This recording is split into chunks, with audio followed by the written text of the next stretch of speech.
is the time for solutions. Feel the motion. Be new is born. We need all of you. No one connected to you. We need all of you. Be new will do it for you. This is the time for solutions. Be new is for you.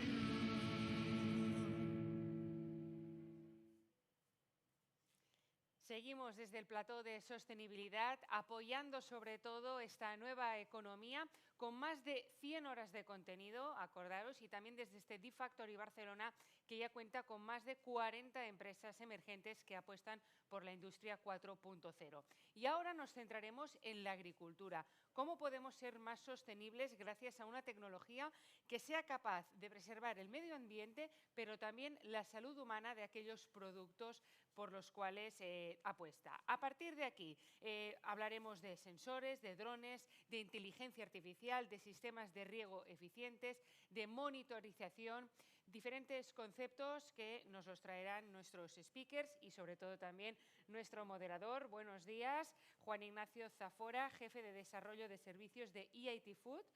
Gracias, porque además contamos con EIT Food, que tienen una innovación líder en el mercado europeo, sobre todo en la agricultura llevada a través de la tecnología. Aprovecho, si me permites, Juan, muy rápidamente también para... no sé si podemos saludar, disculpad. ¿Podemos saludar ya la conexión online que tenemos a nuestro speaker?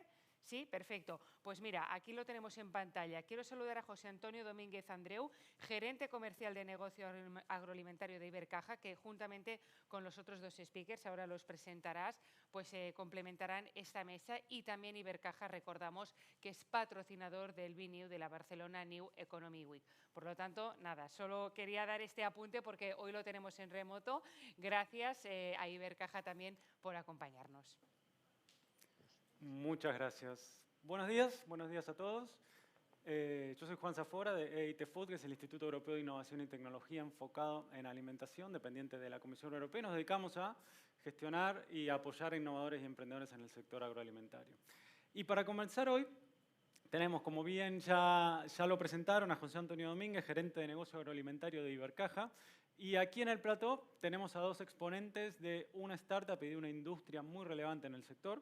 Por parte de Enquitec, que es una startup que ahora me gustaría una breve descripción, tenemos a Víctor Cantón, su CEO. Hola, Víctor. Hola, ¿qué tal? Muy bien. Y por parte de BASF tenemos al director de Comunicación y Public Affairs, Xavier Rivera. Hola, ¿qué tal? Buenos días, muchas gracias, muy bien. Buenos días. Hola, José, ¿nos escuchas bien? Sí, os oigo perfectamente. Buenos días, ¿cómo estáis? Fantástico. Buenos días. Un placer poder por lo menos estar en streaming con vosotros. Igualmente, encantado de tenerte en remoto. Bueno, la agricultura está siempre en el ojo de la tormenta. Hoy vamos a hablar de no tanto los problemas que hay en la agricultura, sino las soluciones que podemos trabajar desde la innovación y desde distintas aristas. Como ya adelantó la presentadora, vamos a hablar un poquito de digitalización, un poquito de genómica, un poquito de biotecnología, un poquito de modelo financiero y un poquito de cuestiones humanas asociadas a todo esto, y tenemos el gran desafío de hacerlo en 40 minutos. Así que ahí se los dejo. Ustedes son los speakers, yo simplemente tiraré preguntas y ustedes nos darán sus opiniones e intentaremos sacar lo mejor posible de estos temas. Si os parece bien, empecemos por la digitalización, porque la digitalización está abarcando todos los sectores. Está habiendo cambios con AI, con blockchain, con satélites, y la digitalización está en todos lados. ¿Cómo afecta la digitalización a la agricultura y qué tipos de innovaciones estamos viendo? Víctor, desde Enquitec, que son una startup dedicada exclusivamente en esto.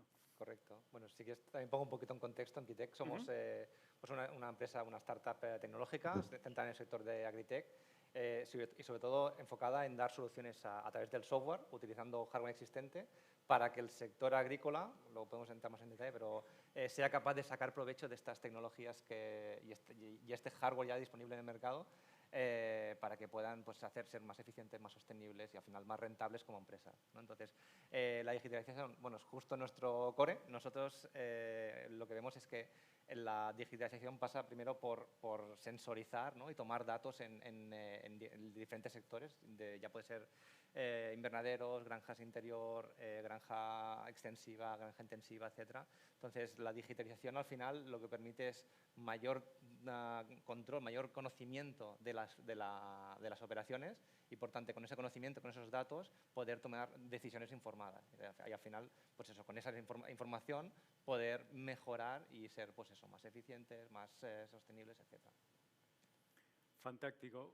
José, desde Ibercaja, ¿cómo trabajan las mejoras digitales en la agricultura? Bueno, directamente nos toca trabajar y colaborar con bastantes actores en este sentido. Y nosotros con el ámbito que hubo, sobre todo a través al final de COVID y un poquito antes, tuvimos algún proyecto propio, Agrotech, que era de incorporación de sensórica y IoT al mundo agrario. Yo pienso que hay mucho recorrido y yo soy una de las experiencias a lo que se quedó muy claro y de su implantación es que no debemos perder el norte de cuál es el fin. Fin es, como decía ahora el compañero, es la toma de decisiones en la cadena agroalimentaria. A veces confundimos, y sobre todo en procesos de digitalización, de novedad, nos quedamos con el instrumento y como base, pero yo pienso que el fin es la toma de decisiones. Te digo porque en algunos de los momentos nos encontrábamos con agricultores que estaban tomándose una cerveza y le entraba cada cuarto de hora 10.000 datos de sensórica de sus fincas, pero muchos ruidos como el cero. Yo pienso que IA, ahora la inteligencia artificial, es otro de los caminos en que estamos ahora trabajando en colaboración con actores con las grandes empresas, incluso con actores que están trabajando eso como son Microsoft a nivel internacional. Perdón, el motivo de estar para allí es que he estado la noche bastante fastidiado. Y yo pienso que tenemos con IA mucho recorrido en el proceso de simulación. Ahora estamos trabajando en colaboración en simulaciones en toma de decisiones de planificación de campaña en el mundo agro. Y después otro de los temas, sobre todo en digitalización, porque es un debate que tuvimos la semana pasada, el ámbito de blockchain y de la trazabilidad como elemento de función de la trazabilidad va a ser un elemento que, sobre todo, de llegar al consumidor a darle productos y las relaciones en toda la cadena de valor, productos que podamos confirmarles que eso que pone en la etiqueta es una realidad, ¿no? Perfecto. Xavier. Pues lo conecto dos cosas, si os parece. Primero, cuando presentaban la mesa redonda, hablábamos de sostenibilidad y también de salud humana. Al final, para que haya esta salud humana y esta sostenibilidad en el campo, hay que haber también salud en las plantas, salud en el campo. Y un poco esto es a lo que nos hemos dedicado nosotros históricamente. Y digo que lo conecto con lo que decía ahora José Antonio, porque si tú le preguntas a mi empresa qué relación teníamos con el campo hace 10, 15 años, te diría que esto, a buscar fármacos para el mundo de las cosechas. A día de hoy hemos dado un salto también en el mundo del software, porque queremos ayudar, o sea, vemos un hilo en ayudar al agricultor, a la agricultora a tomar mejores decisiones. Y esto ya en 2022 compramos una spin-off de la Universidad Católica de Piacenza en Italia que se llamaba Horta. Integramos este sistema que es los famosos DSS, que básicamente son sistemas de apoyo a la decisión. Es decir, aquellas miles de inputs que decía José Antonio ahora que le podían llegar cuando simplemente monitoreas elementos, como a través de, para entendernos, de un GPS, ¿vale? Que no te va a hacer la cosecha por ti, pero sí que te va a guiar en la cosecha, te da soluciones concretas de cuándo aplicar un producto, cuándo regar. Nosotros integramos estas soluciones en un proyecto más global que se llama Charbio, que ahora además va a salir todo unificado aquí en España en 2026, a distintas variedades, en tomate, en viña, en trigo. Pues a día de hoy esto ya está permitiendo a los que lo usan, y supongo que no hablamos de distintos productos, pero caminos muy parecidos. Hoy lo revisaba, ¿no? Resultados claros como un 35% menos de fitosanitarios en uva. Esto parece una paradoja, porque nosotros, gracias a la digitalización, estamos vendiendo menos fitosanitarios, que es nuestro negocio. Pero sabemos que al final lo que queremos vender son campos sanos. O sea, el negocio de verdad tiene que ser ayudar al agricultor a tener el campo más sano y que su producción sea más sostenible y más eficiente. Y el desafío es no solo ese, sino también cada vez alimentar más millones de personas que buscan alimentarse con alimentos sostenibles, saludables y eficientes. Y entonces volvamos a la digitalización, que es una mezcla de hardware y software, porque sin hardware que capture datos, sean propios, estén en terreno, sean satélites que capturan datos, no se puede. Y el software que necesitamos para hacerlo, ¿qué casos nos puedes contar, Víctor, que puedan ilustrar un poco esta conjunción entre hardware y software y toma de decisiones posteriores? Correcto. Bueno, un caso muy fácil de entender es el tema de optimizaciones de riego o fertirrigación, que es el riego con fertilizantes. Bueno, imaginemos una finca de olivo de cientos de hectáreas, en la que al día de ayer, pues, por diferentes parcelas, pues habían diferentes válvulas de riego para ir abriendo, cerrando, y allí pues, se pasaban 2 días dando toda la vuelta a todas las parcelas para abrir, cerrar y tal. A ojo de buen cubero, esta parcela está más o menos bien, tal. Pues eso, añadiendo hardware ya disponible, como decíamos, tipo de sensores o sondas de suelo, ¿no? Para temperatura, humedad, electroconductividad, que eso te da el nivel de sales y de fertilizante, ¿no? Que tiene el terreno. Pues con todo esto, imagínate estos cientos de hectáreas, pues en cada una de ellas 1, 2 o 3 puntos de medida, poder tomar todos esos datos, no a tiempo real, porque tampoco variará mucho de un momento del día al otro, pero sí que tomando suficientes medidas como para decir, vale, hoy vamos a regar tantos minutos aquella parcela, luego la otra, encima vamos a compensar tampoco puedes abrir todas las electroválvulas de golpe porque no tienes suficiente presión, ¿no? Entonces, un sistema que desde desde el punto de vista del software, sabiendo qué hardware tiene disponible, los inputs que tiene y los outputs que puede controlar, pues imagínate la ventaja, ¿no? En lugar de tener alguien que por el gut feeling, ¿no? por la intuición de voy a abrir un poquito más este tiempo, o sigo una tabla de trabajo, ¿no? Me toca hacer esto y esto, pero los humanos también a veces nos equivocamos, algo se riega de más, algo se riega de menos, pues eso, la digitalización, esa mezcla de hardware y software, pues bueno, al final puede darle ese beneficio al agricultor que sabe que todo se ha regado o fertirrigado en la justa medida con datos reales de esa finca. Entonces, bueno, ahí está el ejemplo que creo que... Fantástico. Si me permites seguir, seguir el mismo ejemplo de Víctor, porque al final nosotros en Utrera, en Sevilla, tenemos una de las 2 estaciones experimentales que utilizamos en todo el mundo, y son unas 120 hectáreas, y al final toda esta combinación de software y hardware que ahora mencionaba nos lleva a un sueño que yo creo que el agricultor y toda la cadena de valor tenía desde hace tiempo, que es cada día tener una agricultura más quirúrgica, a poder utilizar mejor los recursos, poder sacar mayor número de cosechas por esta población creciente que necesita cada vez ser más alimentada. Y nosotros combinamos la sensórica, como mencionabas tú, y, por ejemplo, también le estamos metiendo encima todo lo que es el tema cámaras hiperespectrales con drones. Esa cámara nos permite esas vueltas que decía antes que tenía que hacer el agricultor, el técnico, la técnica de campo, durante horas, durante el día, con un vuelo estamos monitoreando, como decía él, quizá no en real time porque no es necesario, pero varias veces al día, y eso nos va a permitir, para encontrar ejemplos prácticos, por ejemplo, encontrar esa hoja que empieza a enfermar antes de que te enferme toda una cosecha. O sea, muchas veces la manera que hemos tenido de aplicar producto era porque tampoco éramos capaces de la detección de una enfermedad antes de tiempo. Si somos capaces de detectar días, semanas antes esa hoja donde ha empezado una enfermedad, puedes aplicar muy poco producto, por lo tanto, recursos más eficientes, pero sanar la cosecha que es tu objetivo. Perfecto. Si me permitís. Claro, José Antonio, adelante.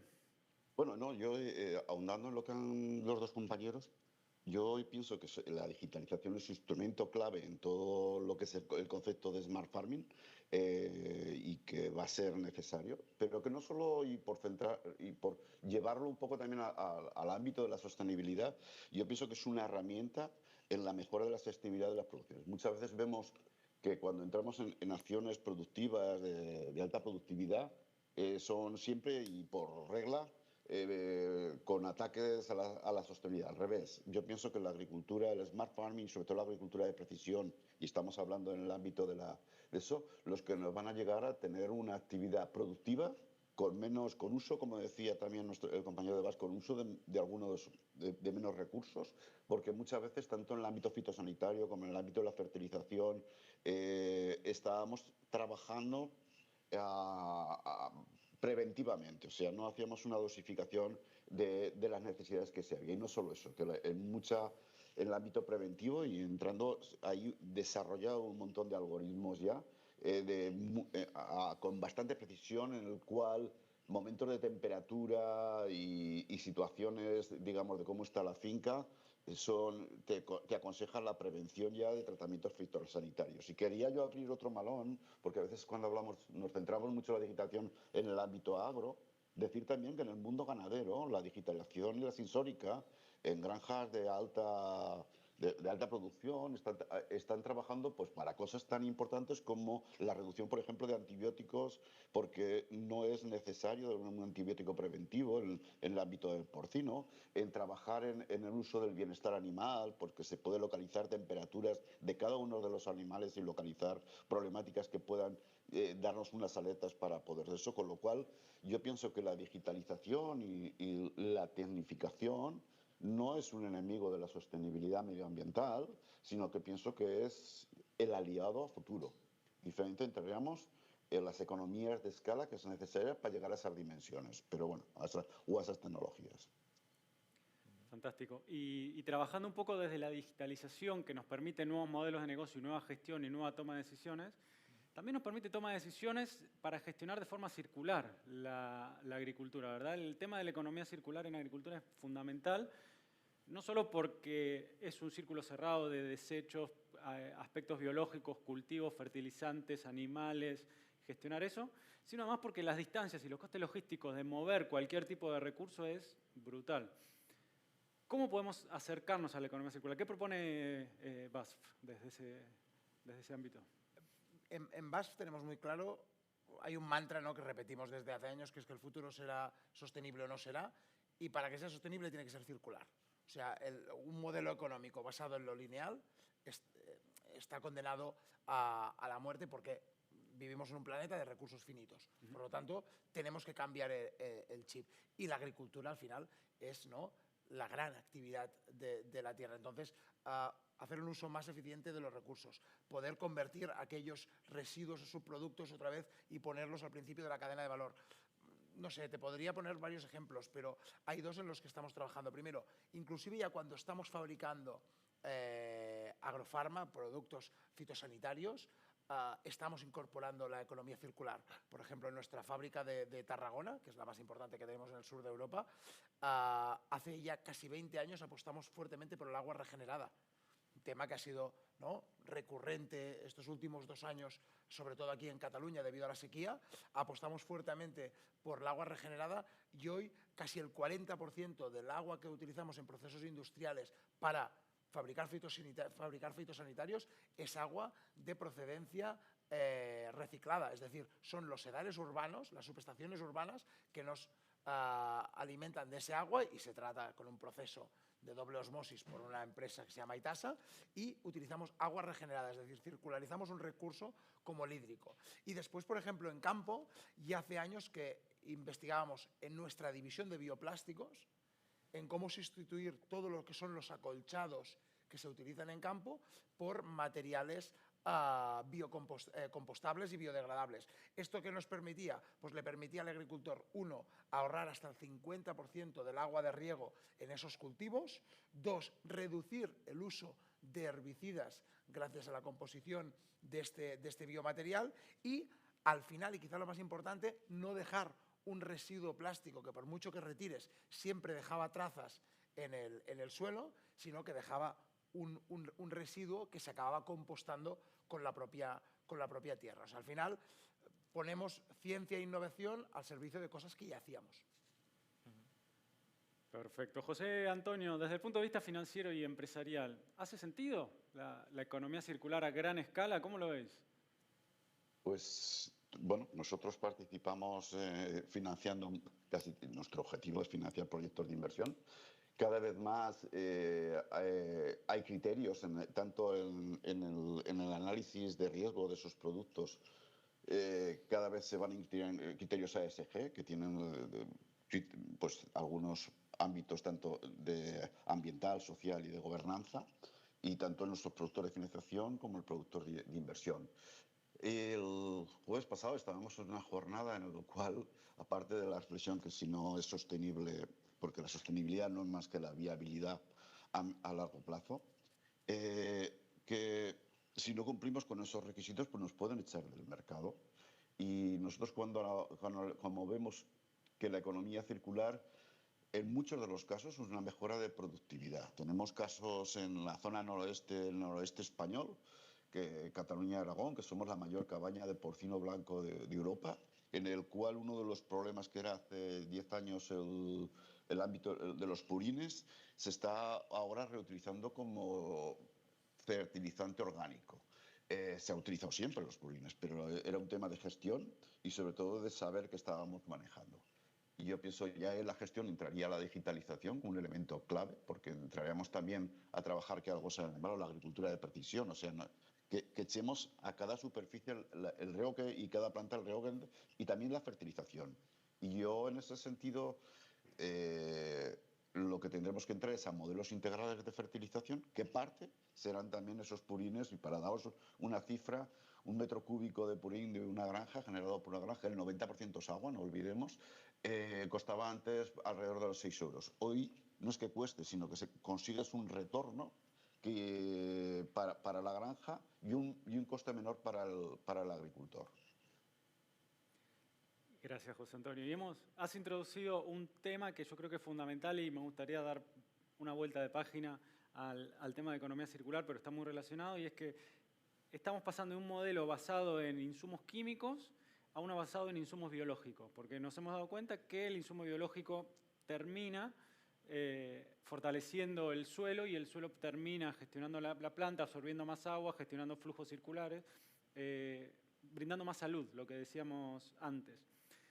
Entonces, pero pasar de estos insumos químicos a insumos biológicos, por haber hecho insumos químicos durante los últimos 50 años, que fue lo que elevó la curva de productividad de la agricultura a los niveles actuales y ahora cambiar de modelos, presenta desafíos. ¿Qué soluciones tenemos para eso? Víctor, desde Inquitec, Sí, ¿cómo pueden trabajar desde eso? No, aún no hemos enfrentado ese problema, digamos, pero bueno, entiendo que al final el coste del insumo químico al insumo biológico debe ser bastante superior, si no sería muy fácil hacer la transición. Entiendo que apoyándonos con lo que decíamos antes, ¿no? Con una buena medición, sabiendo exactamente lo que necesitas, esa intervención quirúrgica de, vale, necesito esta cantidad de nutrientes, y si son biológicos, pues mejor, ¿no? Pero te digo, no sé. Sí que conozco el problema y sobre todo, más que el hecho de sea bio o sea químico, el tema este que acaban en los acuíferos, acaba el nivel de nutrientes, la eutrofización y tal. Entonces sé y conozco que es un tema crítico que tenemos que fertilizar lo justo y necesario y que el terreno sea capaz de absorberlo, porque si no, acaba donde no toca. Pero esa es mi aportación. Exactamente. Yo por alusiones, yo creo que decías, ¿no?, que estamos pasando de un modelo al otro, y yo creo que para mí en mi opinión, lo que es correcto es que estamos entrando en un modelo que combina química y biología. Yo creo que renunciar a una es imposible todavía por todo lo que da al campo. Pensad que 1 de cada 9 personas del mundo pasa hambre. Tenemos que seguir generando cosechas que puedan abarcar toda esta población, además creciente, que seguimos teniendo. Yo creo que tenemos que combinar todo lo que nos ha dado los fitosanitarios de origen inorgánico y combinar la ciencia orgánica. Nosotros estamos invirtiendo en I+D por igual, y está claro que la química orgánica lo que nos está permitiendo estos productos bio es que tengan menos impacto negativo, aprovechar elementos que nos da la propia naturaleza para combatir enfermedades que ahora solo hacíamos de manera química. Sí que es cierto que aquí, para mí, hay otro elemento que es la agricultura de precisión, ¿vale? Cuando entendemos la nueva química, entendemos desde la química de precisión, es decir, de menos insumo para conseguir mejores resultados, y empresas químicas como la nuestra estamos poniendo al mismo nivel la investigación en ambos lados. O sea, la investigación es la misma. Nosotros cuando estamos yendo a buscar moléculas al laboratorio, tenemos una gran línea de biosolutions. De hecho, ¿no? A día de hoy, más o menos, la línea de investigación es la misma. Y yo, que no soy del negocio directamente, yo me quedo abrumado cuando preguntaba estos días cómo era la cifra del proceso de descubrir una molécula. El descubrimiento de una molécula, para poder aplicar a campo, tiene un ciclo de vida de unos 10, 12, 14 años. Es decir, desde que empezamos el primer screening de moléculas, un primer screening que son 140.000 moléculas. Es decir, de cada 140.000 moléculas que tocamos, llega una al mercado. Las otras 139.999 se mueren por el camino. Y el coste de esta investigación, sea de química orgánica e inorgánica, son alrededor de unos 300 millones de euros. Porque tienes que contar todas las otras 139.999 que no han funcionado. Entonces yo creo que estamos en un momento de combinar tecnologías para poder hacer un campo más sano, más sostenible. Perfecto. Es análogo todos pasamos por la pandemia y todos hemos aprendido un montón a cómo se desarrollan las vacunas. Es un proceso bastante análogo, es muy parecido por cómo se desarrolla el funnel de innovación en moléculas para curar plantas o para curar humanos con otros estándares de calidad y con otros niveles de prueba. José Antonio, me acuerdo en la conversación que tuvimos previamente a esta conversación que tuviste un par de muy buenos insights al respecto de química orgánica e inorgánica y cómo esta transición se estaba generando. Si nos los puede compartir. Bueno, yo primero decir que la transición y la innovación y la investigación, como decía el compañero de Bach, está sobre todo, como no puede ser de otra forma, trabajándose desde las grandes productoras de fitosanitarios. Ellos saben que la transición a la orgánica es un camino sin retorno y que además no va a ser exclusivo. O sea, la combinación, como decía, la vamos a tener siempre en ese sentido.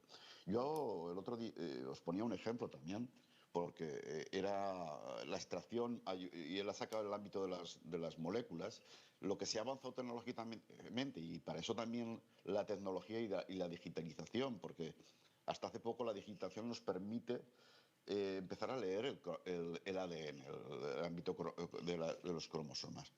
Y muchas moléculas, y hemos avanzado en la extracción de moléculas de los aceites esenciales que tenían origen vegetal. O sea, que ahora hay cultivos de planta, como es el ajenjo, que con la extracción del aceite esenciales producen, y algunas de esas moléculas nos vale para producir fitosanitarios, con lo cual entramos en la economía circular, más el ámbito aplicando todos los modelos de agricultura de precisión.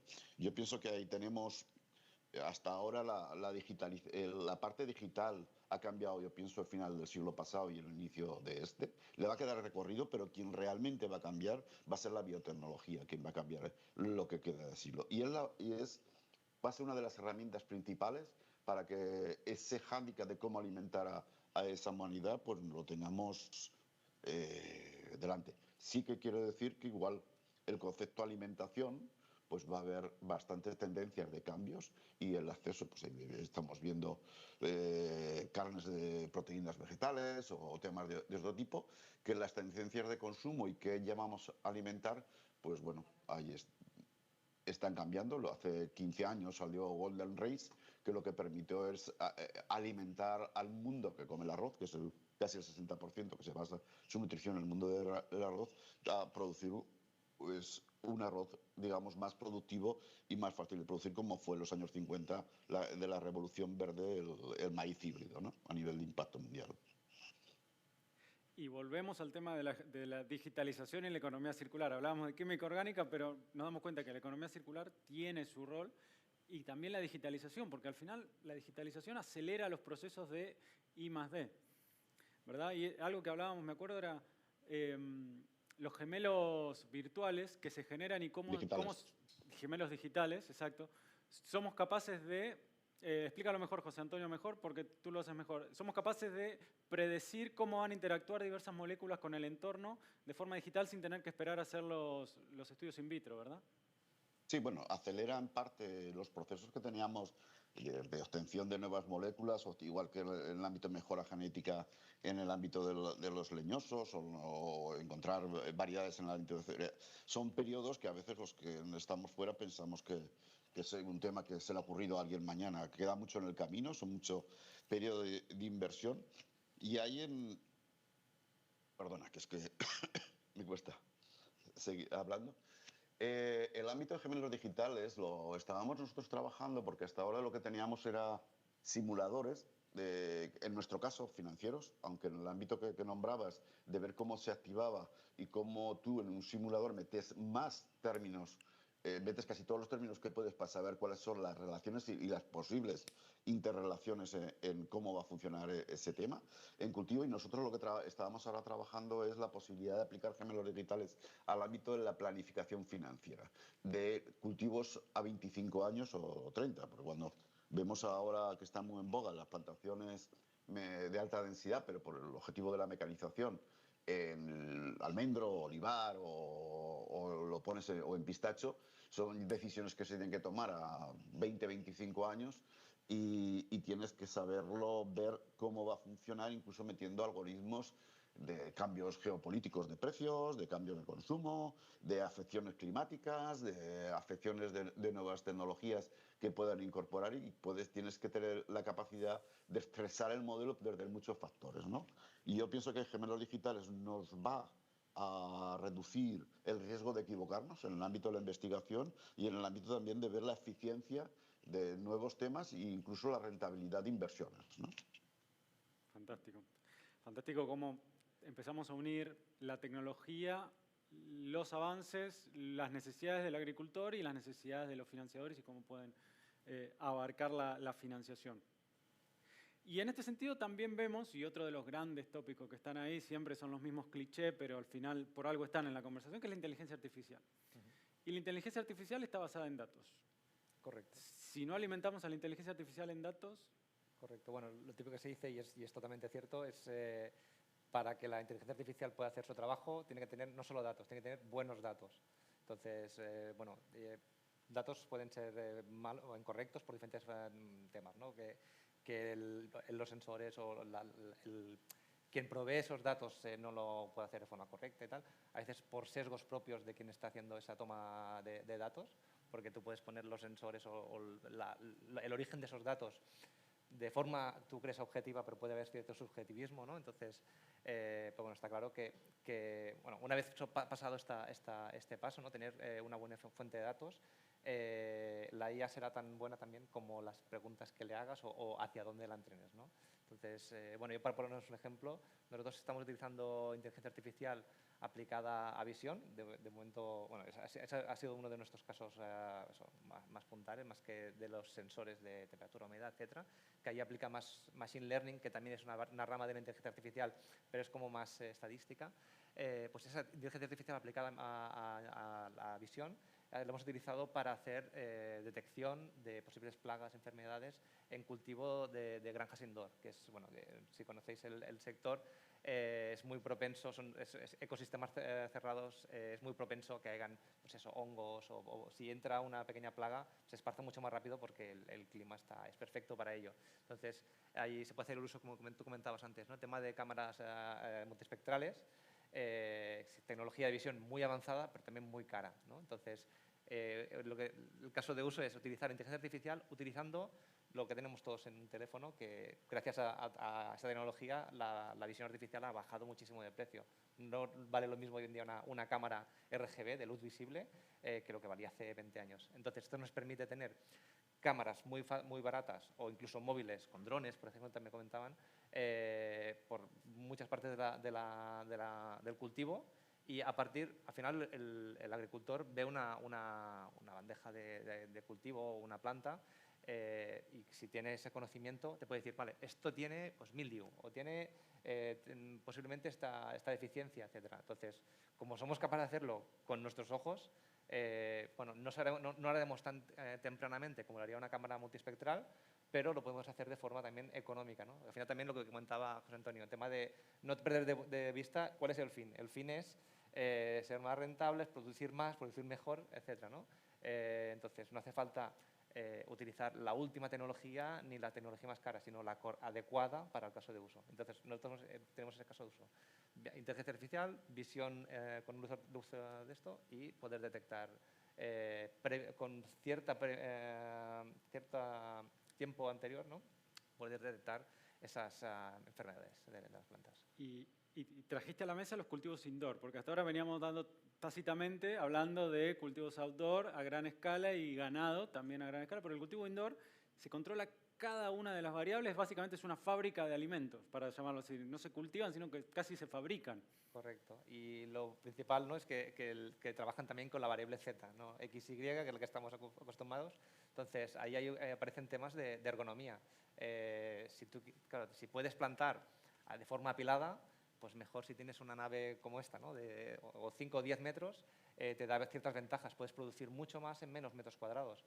Pero claro, visualizar y controlar que todo esté yendo bien, o lo tienes todo súper controlado y no hace falta ni que lo mires porque eso está funcionando, o haces una mezcla de ambas, ¿no? Es tener todo el clima controlado, la fertilización, todo esterilizado, bien controlado el sistema y pues algún sistema de control como el que comentaba, ¿no?, con visión. Y este tipo... Sí, una repregunta ahí cortita. Este tipo de tecnologías y este tipo de instalaciones, ¿nos puede llevar a que haya toneladas de alimentos que nunca hayan visto una persona? Para que nunca una persona haya tomado una decisión sobre actuar sobre esos alimentos. Perfecto. Automatizar todo de tal manera que uno apriete un botón y a los 3 meses, 6 meses, 4 semanas, lo que sea el tiempo de cultivo, saque la planta y no haya ninguna persona habiendo tomado decisiones en el camino? Bueno, siempre es mejor que haya alguna persona, menos de momento. Pero bueno, también no hay que perder de vista que esto es una tendencia actual y que hay cierto nivel de hype y a corto plazo no vamos a ver produciendo trigo en toneladas en ese tipo de agricultura porque no tiene sentido. Teniendo los campos que tenemos, esto puede servir, o este tipo de cultivo o de agricultura sirve tiene sentido a nivel económico con cultivos que tienen alto valor para el cliente, ¿no? Entonces no vamos a producir, o bueno, se puede producir lechugas, etcétera, pero igual tiene más sentido en Noruega o por países nórdicos que hacerlo aquí en España con la huerta que tenemos. Bueno, ahí si me permites, hay productos hoy en el mercado que vienen de momentos de hidroponía. Quiere decir que no es tema. Lo que sí la sensórica y la digitalización lo que nos permite es evitar riesgos y que tengamos producciones más, digamos, con mayor seguridad, ¿no?, en este sentido. Pero hoy tenemos el mercado ya productos en cultivo no es vertical, como bueno, son ya verticales, muchas de hidroponía, que son estanterías. ¿No se están sustituyendo? Pues bueno, yo pienso que hay cultivos ya que el 80% ya viene de hidroponía, lo que hay en el mercado, no viene de suelo, y porque hay ciertas ventajas. Hay otros productos que no creo que los extensivos, que lo podamos sustituir, como decía Víctor, por el tema de todo en agricultura vertical. Pero bueno, es una opción más, que es una realidad y que combinando la digitalización con eso y la sensórica y la capacidad, eso es una agricultura de precisión 100%. Tienes que estar, pues como mucho invernadero, tienes que estar controlando, son muy intensivos y cualquier vector de contaminación puede ser un desastre, ¿no? Pero también en las granjas de intensivo, también en el ámbito de animales lo mismo. Una granja avícola, si entra cualquier vector de contaminación, sea un virus o cualquier otra, eso va súper rápido, es muy difícil de frenar y los gastos económicos y los riesgos son tremendos. Con lo cual, cuanto más tengamos controlado el tema, menos riesgo de tener problemas. Muy rápido, para poner un ejemplo también de lo que decías, ¿no?, de esta aplicación de la inteligencia artificial. Nosotros en España abrimos hace 5 años el principal centro de digitalización que tenemos la compañía a nivel mundial, está en Madrid, y uno de los proyectos relacionados con lechuga fue, y relacionados con lo que decías, ¿no?, de hacer inversiones más seguras e ir más seguro con todo lo que estamos sacando, fue relacionado con la creación de imagen sintética. Al final, para saber qué tipo de enfermedad tiene la planta, hasta ahora necesitamos miles de imágenes de esa planta para que el algoritmo se entrene, como decía ahora Víctor, y a partir de allí poder ayudar en la toma de decisiones.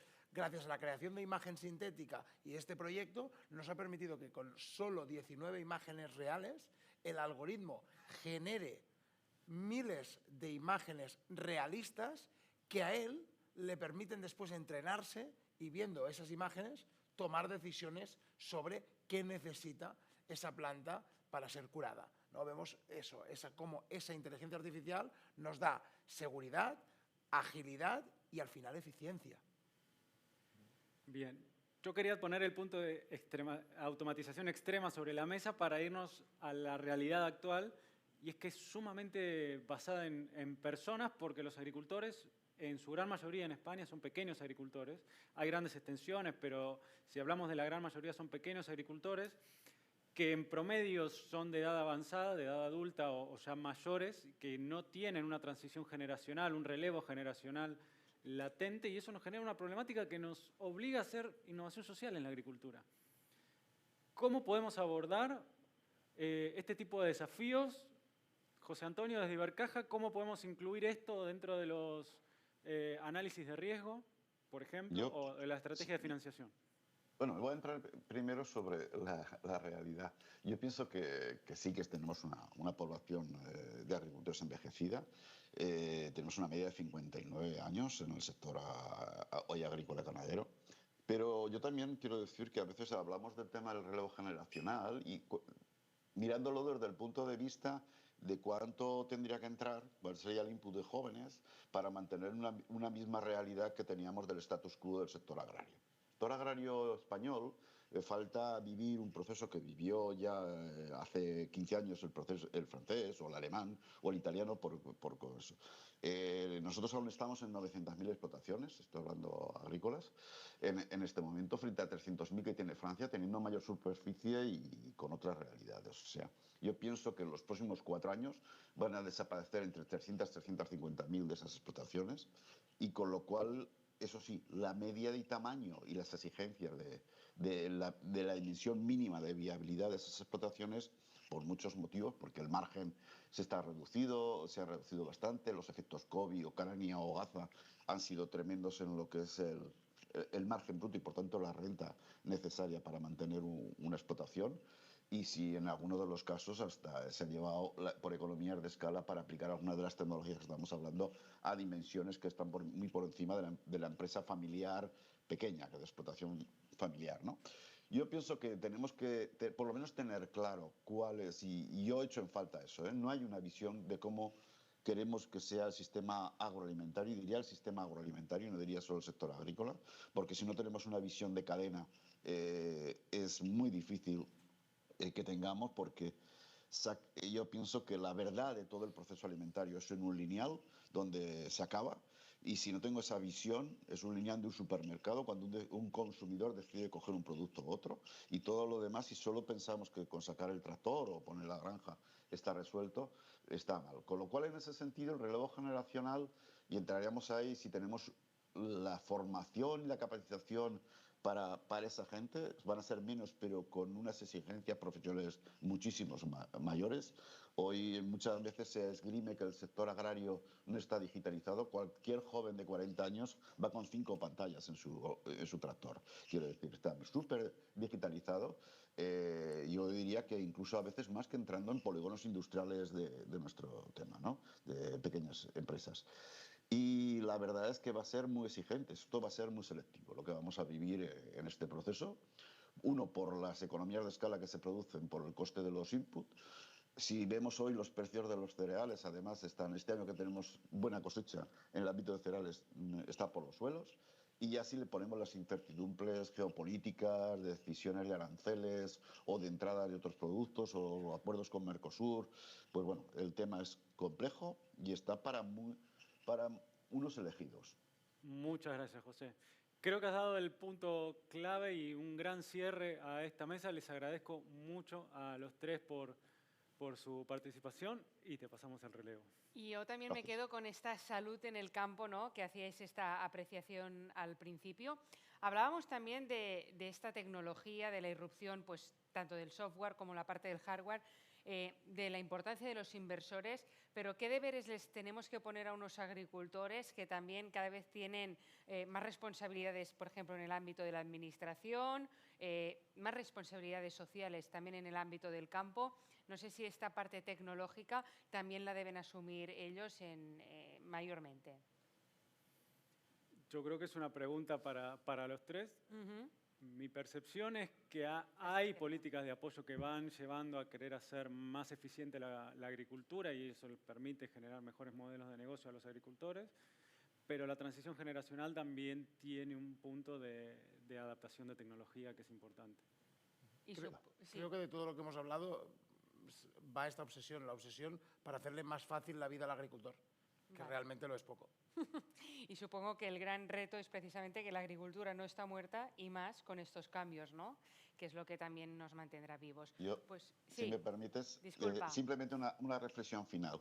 Yo pienso que va a haber agricultores pequeños y que habrá, pero hemos tenido una herramienta que ha servido, que se crearon en los años 50 para que el agricultor llegue a esa tecnología, y a veces cuando no puede llegar solo, que es el mundo cooperativo. El mundo cooperativo tiene que reinventarse para una realidad nueva que dé soluciones a esos agricultores más profesionalizados y con una realidad. Y tendremos que buscar una estructura de cooperativas agrarias o agroalimentarias que dé respuesta a esa realidad, a ese nuevo modelo agroalimentario.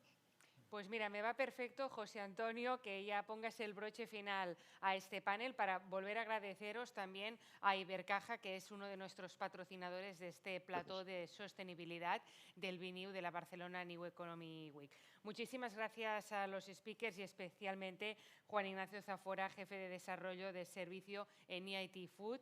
Gracias también por tu moderación. Breve pausa y ahora ya vamos al último panel de esta primera edición del BNIU Barcelona New Economy Week 2025. Muchas gracias.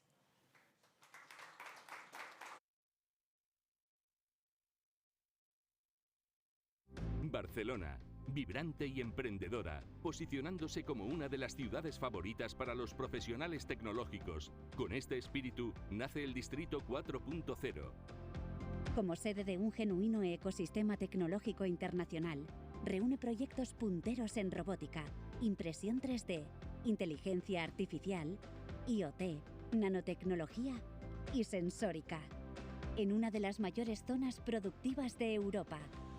Anticipamos el qué, el dónde i el cómo reinventamos. Consorci de la Zona Franca de Barcelona.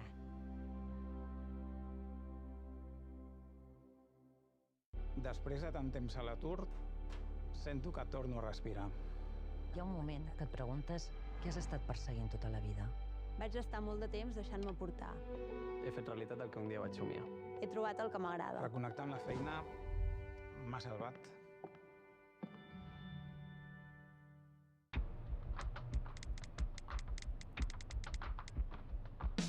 Mirant la teva llum, sentint la teva olor, conèixer els secrets guardats als teus racons, sense anar més lluny, sense anar més lluny, Barcelona és molt més.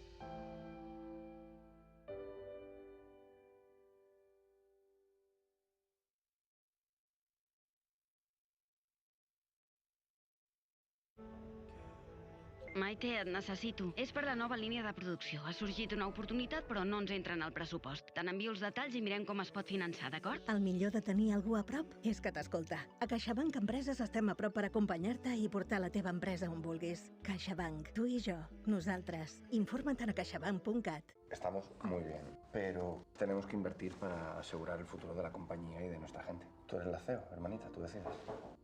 Perdona, que vamos a ir a tomar algo ahora, que es mi cumpleaños. 55 palos ya. Felicidades. Ahora bajamos, ¿vale? Por cierto, Javier. Dime. Gracias. Nos has ayudado a tomar una decisión muy importante. Hay razones que mueven más que el dinero, las personas. Por eso en Ibercaja reinvertimos el 100% de nuestros beneficios en la sociedad. Ibercaja, nos mueves tú. Perquè vols música, concerts, teatre. Perquè vols sentir, vibrar, riure. Perquè vols viure la cultura, La Vanguardia.